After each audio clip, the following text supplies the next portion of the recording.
معراج عروج کو کہتے ہیں، بلندی کو کہتے ہیں، معراج بلندی کو کہتے ہیں۔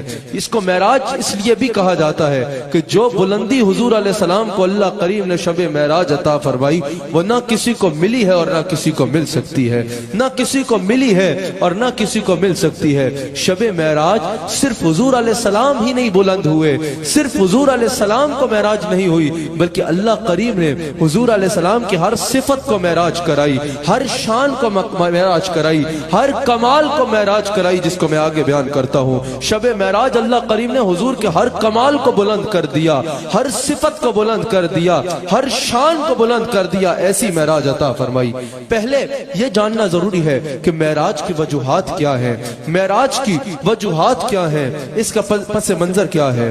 عام الفیل تھا، عام الحزن تھا، اسی میں حضرت خدیجہ الکبریٰ سلام علیہا کا وصال ہوا، حضرت خدیجہ الکبریٰ سلام علیہا کا وصال ہوا، اور اسی میں حضرت ابو طالب رضی اللہ تعالی عنہ آپ کا وصال ہوا۔ یہ دونوں حضور علیہ السلام کی محبوب ترین شخصیات تھی، یہ دونوں حضور علیہ السلام کی ڈھارس تھے، یہ دونوں حضور علیہ السلام کا ایک سہارا تھے، یہ دونوں وہ شخصیات تھی جن سے حضور علیہ السلام بے شمار محبت کیا کرتے تھے۔ ان دونوں کا اسی ایک سال میں وصال ہو گیا۔ حضور علیہ السلام نے فرمایا یہ عام الحزن ہے، یہ غم کا سال ہے، یہ غم کا سال ہے۔ پھر جب حضور علیہ السلام جس دن طائف تشریف لے کے گئے، طائف والوں نے توہین کی حد کر ڈالی، ویسے ہی جب ان دونوں شخصیات کا وصال ہو گیا تو کفار مکہ نے مظالم میں مزید اضافہ کر دیا، مظالم کے پہاڑ گڑانا شروع کر دیے، ظلم و ستم کے پہاڑ گڑانا شروع کر دیے حضور علیہ السلام پر اور حضور علیہ السلام کے غلاموں پر۔ لیکن حد اس دن ہو گئی جس دن حضور علیہ السلام طائف تشریف لے کے گئے اور گستاخوں نے سنگ باری کر ڈالی،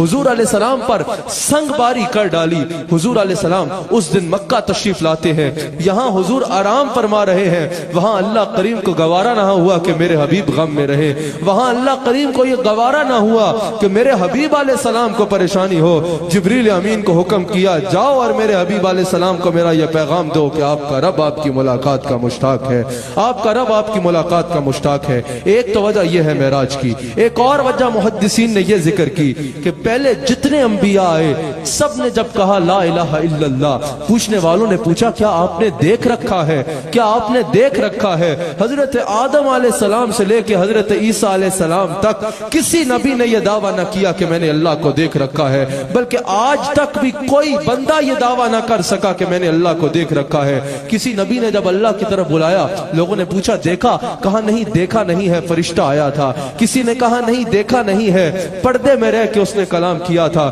کسی نے کہا دیکھا نہیں ہے، وحی آئی تھی، آواز آئی تھی۔ کوئی بھی یہ نہ کہہ پایا کہ ہاں میں نے اللہ کو دیکھ رکھا ہے۔ اللہ قریب نے فرمایا کوئی تو ایسا ہو جو کہے کہ ہاں میں نے دیکھ رکھا ہے۔ حضور علیہ السلام کو شب معراج عرش پہ بلا کے اپنا دیدار کروایا، حضور واپس تشریف لائے، پہلوں سے پوچھتے رہے لوگ دیکھا؟ کوئی نہیں کہہ سکا دیکھا۔ جب حضور سے لوگوں نے پوچھا اللہ کو دیکھا؟ حضور نے فرمایا ہاں رأیت ربی فی احسن صورت۔ اس کی ایک وجہ یہ تھی کہ اس کائنات میں کوئی ایک تو ایسا ہو جو کہے کہ ہاں میں نے اللہ کو دیکھ رکھا ہے۔ اور یہ سہرا آمنہ کے لال کے سر پہ آیا، یہ تاج فاطمہ کے بابا کے سر پہ سجایا گیا کہ فقط فاطمہ کے بابا کی ذات وہ ذات ہے جو کہہ سکتے ہیں کہ ہاں میں نے اللہ کو دیکھ رکھا ہے۔ ایک وجہ یہ بھی ہے، حضور علیہ السلام کی حدیث ہے، حضور نے فرمایا میرے دو وزیر زمین پر ہیں اور دو وزیر آسمان پہ ہیں۔ ابو بکر و عمر زمین پہ میرے وزیر ہیں اور جبرائیل و میکائیل آسمان پہ میرے وزیر ہیں۔ اور یہ یاد رکھیے گا یہ صرف حضور کی شان ہے کہ جبریل و میکائیل آسمان پہ حضور علیہ السلام کے وزیر ہیں، حضور علیہ السلام کے وزیر ہیں۔ اب وزیر بادشاہ کے ہوا کرتے ہیں، وزیر بادشاہ کے ہوا کرتے ہیں۔ اگر کوئی اس ملک کا بادشاہ ہے اس کے سفیر تو اور جگہوں پہ ہوں گے لیکن وزیر یہیں پہ ہوں گے۔ اگر کوئی کسی اور خطے کا بادشاہ ہے وزیر اس کے وہاں ہوں گے، یہاں نہیں ہوں گے۔ پتہ چلا وزیر اسی کے ہوتے ہیں جس کی سلطنت ہو۔ جب حضور نے فرمایا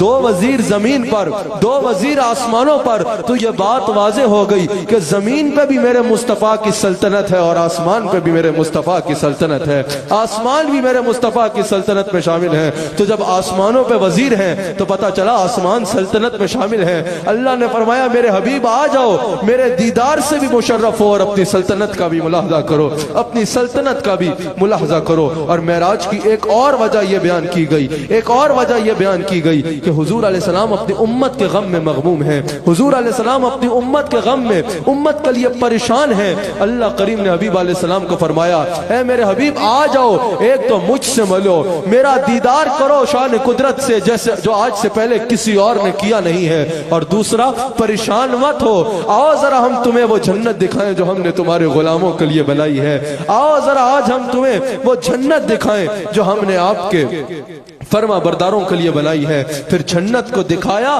اور شفاعت کا وعدہ فرمایا، شفاعت کی خوشخبری دی کہ جس کی آپ شفاعت کرو گے ہم اس جنت میں داخل فرمائیں گے۔